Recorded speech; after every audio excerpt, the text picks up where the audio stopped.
चाणक्य नीति के अनुसार सफल व्यक्ति को हमेशा सतर्क और सावधान रहना चाहिए। दोस्तों, दुश्मन दो किस्म के होते हैं। एक वो जो युद्ध के मैदान में हमारे सामने खड़े होते हैं और दूसरे वो जो हमारे इर्द गिर्द होते हैं। वो हमारे दोस्तों में से भी हो सकते हैं, रिश्तेदारों में से भी हो सकते हैं, या फिर हमारे कुलीग या सहकर्मियों में से भी हो सकते हैं। यह लोग मुंह से तो बहुत मीठे होते हैं, लेकिन अंदर से हमारी सफलता से जलते हैं। कहने के लिए वह अपने आप को हमारा साथी बताते हैं, लेकिन अंदर से ज्यादातर हमारे विरुद्ध चलते हैं। दोस्तों, जीवन में हर कोई सफल होना चाहता है, इसके लिए वह जी तोड़ मेहनत भी करता है, और जैसे ही वो सफल हो जाता है या सफल होने के लिए मेहनत करता है, उसे हराने के लिए कई दुश्मन तैयार हो जाते हैं और वह हमेशा वार करने का अवसर तलाशते हैं। यदि आपके साथ भी ऐसा हो रहा है, तो आपको आचार्य चाणक्य की कुछ बातों पर अमल करना चाहिए। आचार्य चाणक्य की कुशल बुद्धि और कमाल रणनीति के आगे बड़े से बड़ा दुश्मन भी घुटने टेकने के लिए मजबूर हो जाता था। चाणक्य नीति कहती है कि सफलता पाने की कोशिश करने के साथ जरूरी है कि अपने दुश्मनों को मात देने का तरीका भी समय पर सीख लेना चाहिए, क्योंकि हर इंसान का कोई ना कोई दुश्मन जरूर होता है। इसलिए मनुष्य को कभी भी अपने शत्रु को हल्के में नहीं लेना चाहिए, वरना आपका शत्रु आपको नुकसान पहुंचा सकता है। चाणक्य ने दुश्मन को परास्त करने के लिए अनेक सुझाव दिए हैं, जिनका उपयोग व्यक्ति अपने जीवन में करके मुश्किल हालातों का सामना कर सकता है। लोग इन्हें अपनाकर जीवन में सफलता प्राप्त करते हैं। चाणक्य ने एक नीति में बताया है कि शत्रुओं को बिना लड़े कैसे पराजित किया जा सकता है। आइए जानते हैं चाणक्य की नीति के कुछ ऐसे बिंदुओं के बारे में जो दुश्मन को हराने में सहायक हो सकते हैं। नंबर 1, धैर्य और संयम का महत्व। चाणक्य नीति के अनुसार धैर्य और संयम का पालन करना सबसे महत्वपूर्ण गुणों में से एक है। जब आप दुश्मन के सामने होते हैं तो अक्सर आपके सामने चुनौतियां और कठिनाइयां आती हैं। इन परिस्थितियों में धैर्य और संयम बनाए रखना आपको सही समय पे सही निर्णय लेने में मदद करता है। बिना सोचे समझे किया गया कोई भी कदम नुकसानदायक हो सकता है, इसलिए धैर्य और संयम से काम लेना हमेशा फायदेमंद साबित होता है।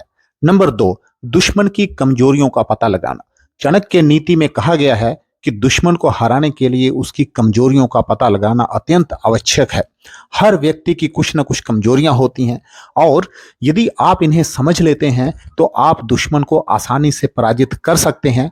इसके लिए धैर्यपूर्वक दुश्मन के आचरण, उसकी कार्यशैली, उसकी आदतों का विश्लेषण करना जरूरी होता है। नंबर 3, सही समय का इंतजार। चाणक्य ने यह सिखाया है कि किसी भी निर्णय या कार्य को करने से पहले सही समय का इंतजार करना चाहिए। यदि आप समय से पहले या बाद में कदम उठाते हो तो आपको सफलता प्राप्त नहीं होगी। इसलिए दुश्मन के खिलाफ कोई भी कदम उठाने से पहले सही समय का इंतजार करना बहुत जरूरी है। सही समय पर किया गया कार्य सफलता की कुंजी होता है। नंबर 4, दूसरों की मदद लेना। चाणक्य नीति में यह स्पष्ट रूप से बताया गया है कि कभी कभी दूसरों से भी मदद लेना आवश्यक होता है। यदि दुश्मन शक्तिशाली है और आप अकेले उसका सामना नहीं कर सकते, तो किसी विश्वसनीय व्यक्ति या सहयोगी की मदद लेनी चाहिए। इससे न केवल आपकी शक्ति बढ़ेगी, बल्कि दुश्मन को हराने की संभावनाएं भी बढ़ेंगी। नंबर 5, कूटनीति का उपयोग। चाणक्य नीति में कूटनीति को अत्यधिक महत्व दिया गया है। यदि आप सीधे युद्ध में दुश्मन को परास्त नहीं कर सकते, तो कूटनीतिक तरीकों का सहारा लें। कूटनीति के माध्यम से आप दुश्मन को कमजोर कर सकते हैं या उसे अपने पक्ष में कर सकते हैं। चाणक्य के अनुसार बिना रक्तपात के युद्ध जीतना सर्वोत्तम होता है, और यह कूटनीति के द्वारा ही संभव है। नंबर 6, साधनों का सही उपयोग। चाणक्य नीति यह सिखाती है कि आपके पास जो भी साधन या संसाधन उपलब्ध हैं, उनका सही और प्रभावी उपयोग करना चाहिए। चाहे वह धन हो, सेना हो या मानसिक शक्ति हो, इनका सही ढंग से उपयोग ही आपकी जीत सुनिश्चित कर सकता है। साधनों का अपव्यय नहीं करना चाहिए, क्योंकि इससे आपकी स्थिति कमजोर हो सकती है। नंबर 7, दुश्मन को भ्रम में रखना। चाणक्य ने यह भी कहा है कि दुश्मन को भ्रम में रखना भी एक महत्वपूर्ण रणनीति है। यदि दुश्मन आपकी योजनाओं और इरादों को समझ जाएगा, तो वह आपको परास्त करने का तरीका खोज सकता है। इसलिए अपनी योजनाओं को गुप्त रखें और दुश्मन को हमेशा भ्रम में रखें कि आप क्या करने जा रहे हैं। नंबर 8, अपनी कमजोरियों को छुपाना। चाणक्य नीति के अनुसार अपनी कमजोरियों को छुपाना भी बहुत जरूरी है। यदि दुश्मन आपकी कमजोरियां जान लेता है तो वह इसका फायदा उठाकर आपको नुकसान पहुंचा सकता है। इसलिए अपनी कमजोरियों को भी प्रकट ना करें, उन्हें अपने तक ही सीमित रखें। नंबर 9, अति विश्वास से बचना।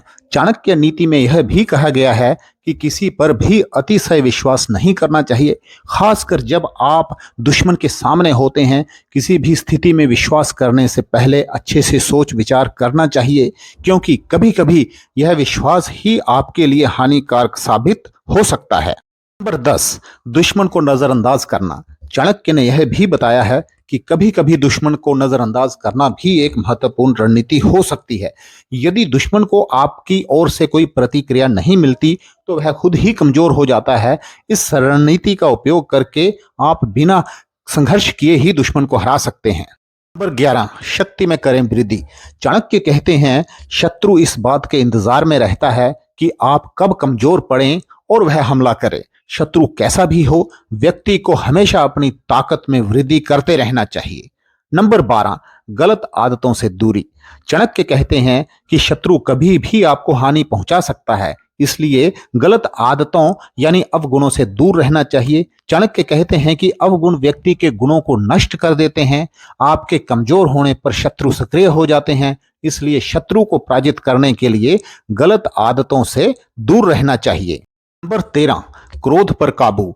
चाणक्य नीति के अनुसार मनुष्य को अपने क्रोध पर हमेशा नियंत्रण रखना चाहिए, क्योंकि गुस्से में कभी कभी व्यक्ति अपना विवेक खो देता है और ऐसे फैसले ले लेता है जो उसके लिए सही नहीं होता। ऐसे में दुश्मन को मौका मिल जाता है। इसलिए हर पहलू को ठंडे दिमाग से सोचें, समझें और फिर कदम उठाएं। नंबर 14, दुश्मन के हथियार का पता लगाएं। चाणक्य नीति की माने तो सबसे पहले दुश्मन के हथियार का पता लगाएं। दुश्मन का हथियार ही आपका सबसे बड़ा हथियार साबित हो सकता है। यानी आप अपने दुश्मन की अच्छी व बुरी दोनों बातों के बारे में पता लगाएं। ये पता चलने के बाद आप उसे उकसाने की कोशिश कर सकते हैं, ताकि वह अपना आपा खो दे और क्रोधित होकर अपना विवेक भी खो बैठे। दुश्मन से आधी बाजी तो आप वहीं पर जीत लेंगे। नंबर 15, शत्रु की कुंडली खंगालें। चाणक्य कहते हैं कि दुश्मन के व्यवहार को समझकर उस पर वार करना चाहिए। अर्थात अगर शत्रु आपसे अधिक ताकतवर है तो उसके अनुकूल आचरण कर उसे परास्त किया जा सकता है। वहीं दुश्मन अगर कमजोर है या छल करने वाला स्वभाव है तो उसके विपरीत बर्ताव करें। यदि दुश्मन आपकी तरह बलवान है तो आप उसे अपनी नीतियों में फंसाइए ताकि वह बाहर ना निकल सके। शत्रु को मात देनी है तो उसकी कुंडली खंगाल दें, अर्थात उसके बारे में हर बात की जानकारी रखें। शत्रु सदैव आपकी लापरवाही का लाभ उठाने का प्रयास करता है, इसलिए हमेशा सतर्क रहना चाहिए। दोस्तों, वीडियो अच्छा लगा हो तो इसे लाइक करें, शेयर करें, कमेंट करें, सब्सक्राइब करें। अगर अच्छा ना भी लगा हो तो तब भी कमेंट करें। धन्यवाद। जय Hind. Wish you all the best.